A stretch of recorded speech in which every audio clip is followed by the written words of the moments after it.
皆さん向かって見ていただくと、この団長の、旗、ご存知とは思いますが、一番左がビルマですね。それから満州国、中華民国、日本、そしてタイ、そしてフィリピン、一番右がですね、自由インド仮政府の旗でございます。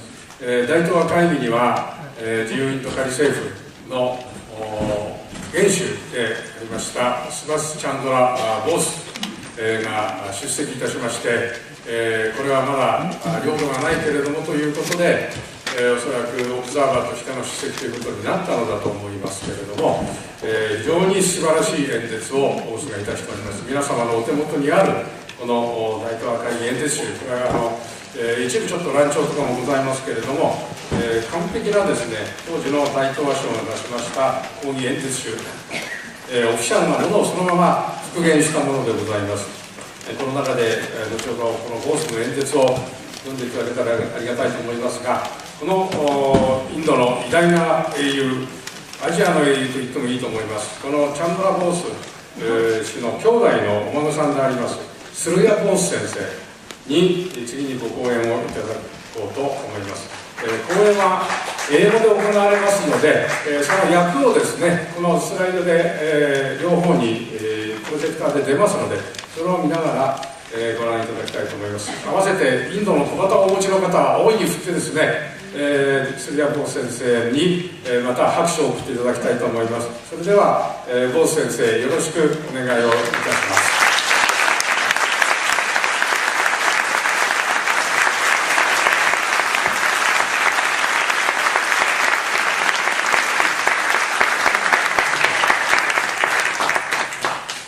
皆様こんばんは。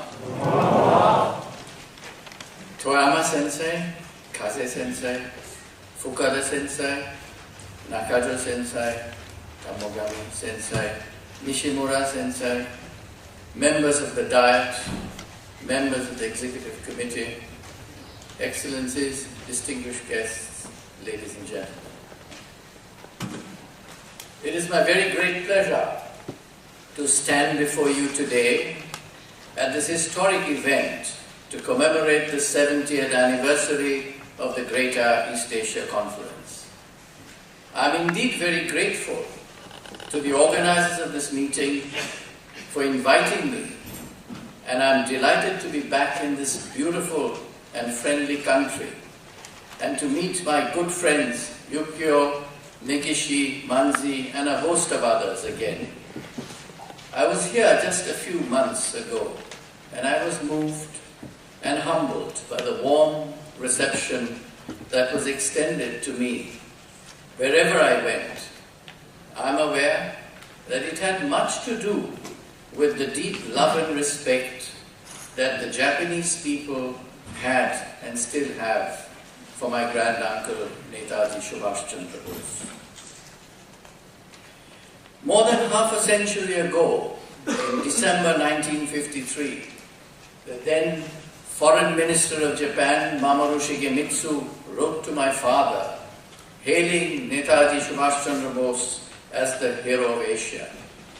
Mr. Shigemitsu wrote, I am extremely pleased to hear the name of Subhash Chandra Bose, hero of Asia, whom I claim as one-time good and intimate friend of mine, which I naturally consider a great honor. Netaji Subhash Chandra Bose, or Chandra Bose, as he is known here in Japan, head of state, the provisional government of Azad Hind, and the Supreme Commander of the Indian National Army, was invited as an observer to the Greater East Asia Conference, which was held here in Tokyo on the 5th and 6th of November 1943. Reflecting on that historic event, Dr. Barmore of Burma had this to say about Chandra Bose. Netaji joined us at the Greater East Asia Conference, where he met the heads of state of China, Manchukuo, Thailand, the Philippines, and Burma. He was warmly welcomed by all. He was a bold, militant figure in uniform and carried with him everywhere the aura of his great and tragic country and its long struggle to be free and great again. He sat with us only as an observer, because free India was still a state without territory.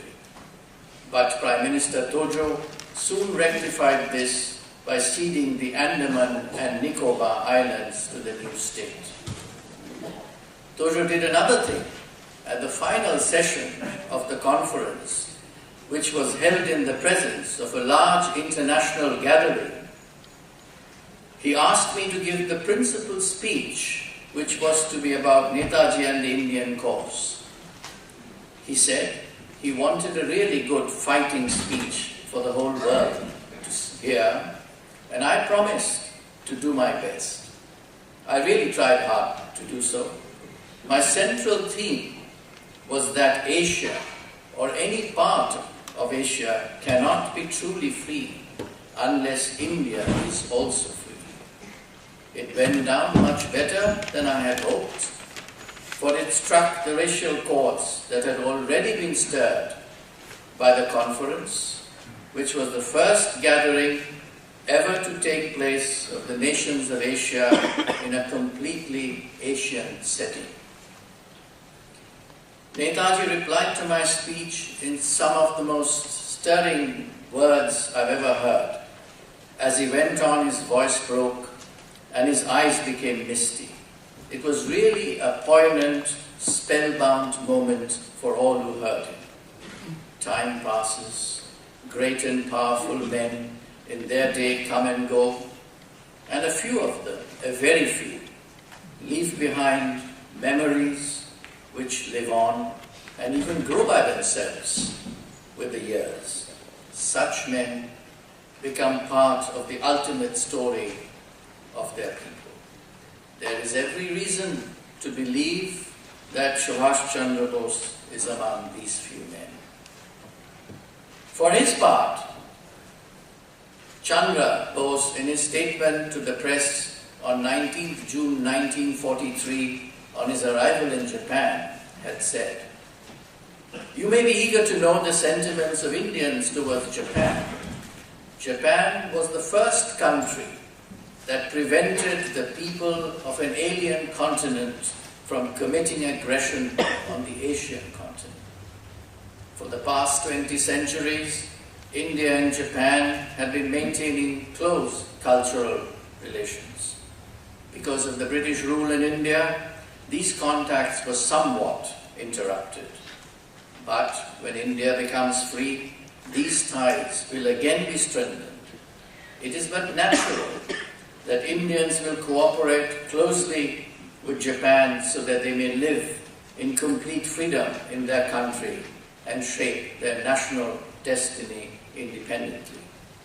It should be pointed out in this connection that the statements on India made by Prime Minister Tojo from March 1942 onwards have gone deep into the mind of the Indian people and have added strength to the Indian freedom movement.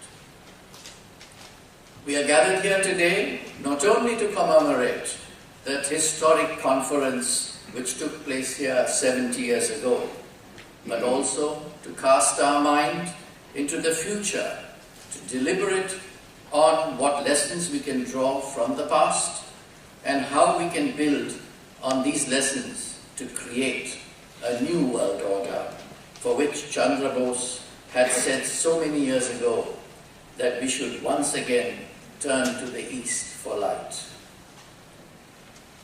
I would like to recall the words of Chandra Bose at the Greater East Asia Conference. "Your Excellency, as I was sitting, listening to the proceedings of this august assembly, yesterday and today, the panorama of the world's history passed before my mind's eye. My thoughts went back to the many international congresses and conferences held during the last 100 years and more. My thoughts also went back to the assembly of the League of Nations, that League of Nations along whose corridors and lobbies I spent many a day. knocking at one door after another in the vain attempt to obtain a hearing for the cause of Indian freedom. And as I sat listening to the proceedings of this historic assembly, I began to wonder what the difference was between this assembly and similar assemblies that the world's history has witnessed in bygone days. Your Excellency, this is not a conference for dividing the spoils among the conquerors.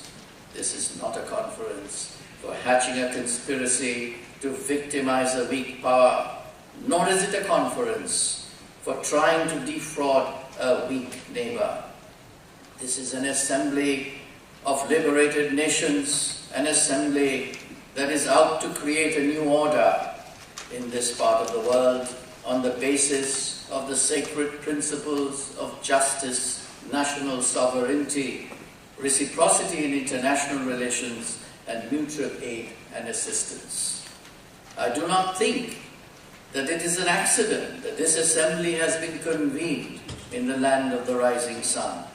This is not the first time that the world has turned to the east for light and guidance.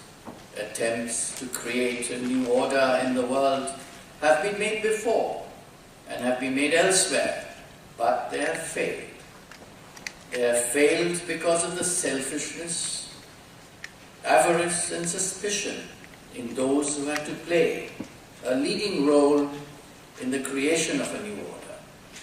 It is therefore in the fitness of things and in conformity with historic precedent that the world should once again turn to the east for light.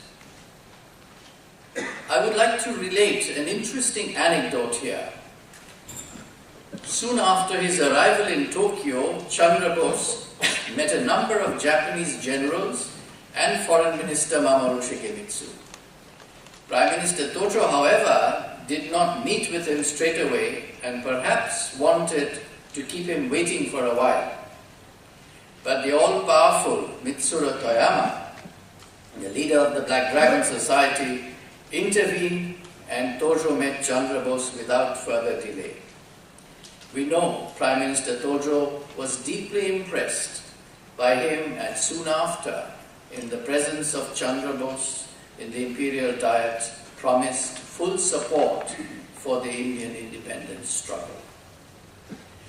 When Chandra Bose came to Southeast Asia in early 1943 to take over the leadership of India's revolutionary army, namely the Indian National Army or the INA, he was already established as a foremost left-wing leader in the Congress movement in India.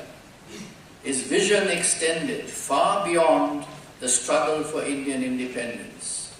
He had clear plans for free India, where he wanted his people to be free, not only political bondage, but also from economic and social bondage. In 1938, as the unanimously elected president of the Congress, which was held in Haripura, Bose advocated economic planning on socialist lines, Hindustani, a mixture of Hindi and Urdu, spoken among the common people as the official language of India, fundamental rights, secularism, family planning, and several other key issues. He introduced for the first time the concept of planning and set up a planning commission, which is today an integral part of the government of India. The Planning Commission published a book dedicated to Subhash Bose called Pioneer of Indian Planning in his centenary year in 1997. In that book, the Deputy Chairman of the Planning Commission acknowledged that most of his ideas were relevant in India of the present, and a major part had yet to be translated to reality. This shows very clearly his far-sightedness and vision in the very midst of the independence struggle.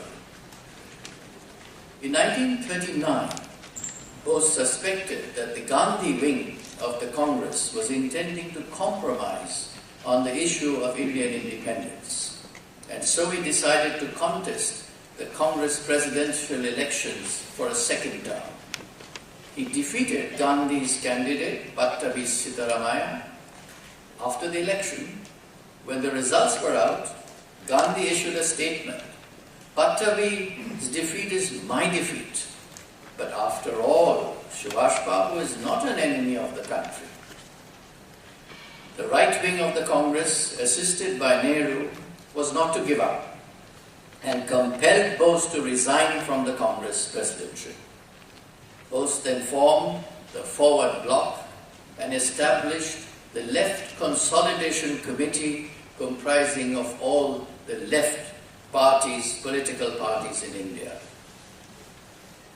When Chandra Bose set up the Provisional Government of Free India on 21st October 1943 in Singapore, he put into practice many of the proposals that he had himself made as the President of the Congress. He was to establish complete unity among the Hindus, Muslims and Sikhs in the Indian National Army and also in the Indian Independence League. Hindus, Muslims and Sikhs in the Indian National Army had one common kitchen, as distinguished from the separate kitchens in the British Indian Army, and you will be surprised to know there are separate kitchens in the Indian Army even today. When Bose was in Rangoon, he was invited to a Hindu temple to receive a donation from the trustees of that temple. He made a point by going there accompanied by his Hindu, Muslim, Sikh and Christian officers of the INA. By his own example, Bose was able to unify the different sections of Indians irrespective of religion, caste or creed. The application form for the Indian National Army did not have any provision for religion or caste. It is quite remarkable that more than 7 decades ago, Bose was also brought women into the mainstream of the Indian freedom struggle and gave them equal status with their male comrades. He felt very strongly that no nation could achieve complete independence until women were given equal rights. He also introduced Hindustani as the lingua franca of the provisional government, and Jai Hind became the common greeting. Coming back to the Greater East Asia Conference, I would like to again extract some parts of Chandra Bose's speech which still has relevance in the world of today, and I can do no better than let him speak. As your excellencies are well aware, from the earliest times, universalism has been a marked feature of Indian thought and culture. In the earliest days, through Buddhism and all the culture centered around Buddhism, India stretched out her hands to the whole of Asia. Your Excellency, may I humbly point out that the establishment of a Greater East Asia co-prosperity sphere is of interest, is of vital interest, not only to the people of East Asia, but if I may say so, to the people of the whole of Asia and to mankind in general. I pray that Nippon's role in the creation of a new and free Asia may be fully and finally consummated. In conclusion, I may assure Your Excellency that if you and your distinguished colleagues succeed in this mission, as I hope, I trust, and I believe you will, your names will go down in history, not merely as the makers of a new Nippon, not merely as the makers of a new East Asia, not only as the makers of a new Asia, but as the makers and architects of a new world. India and Japan have come closer since those stirring words of Chandra Bose. India is greatly indebted to Japan for the wholehearted support that Japan gave Chandra Bose and the Provisional Government of Free India. The Indian National Army, with the support of the Japanese forces, had entered the sacred soil of India and had raised the Indian tricolour in Moirang in the northeast of the country. But the onset of early monsoons coupled with superior air power of the Allied forces led to the defeat of the INA and the Japanese forces on the Imphal front. The Indian National Army officers and soldiers were taken as prisoners of war to India by the British authorities and put on trial. This raised fundamental questions in the minds of the people. Where did their loyalty lie? With the foreign rulers or the patriots? The men and women of the INA who had been fighting for their freedom. The British Indian Army, the Air Force, and the British Indian Navy rose in revolt. General Auchinleck informed the Secretary of State for India and the Viceroy that the sympathies of the Indian officers and soldiers in the British Indian Armed Forces were on the side of Chandra Bose and his INA, and hence could not be relied upon to suppress a possible Indian revolution. Subhash Chandra Bose certainly lost in battle, but he won the war for Indian independence. It is most heartening to see that Japan and India have come much closer over the years, and Indo-Japanese understanding in the field of economic cooperation, science, technology, as well as culture have matured into lasting and strategic partnerships.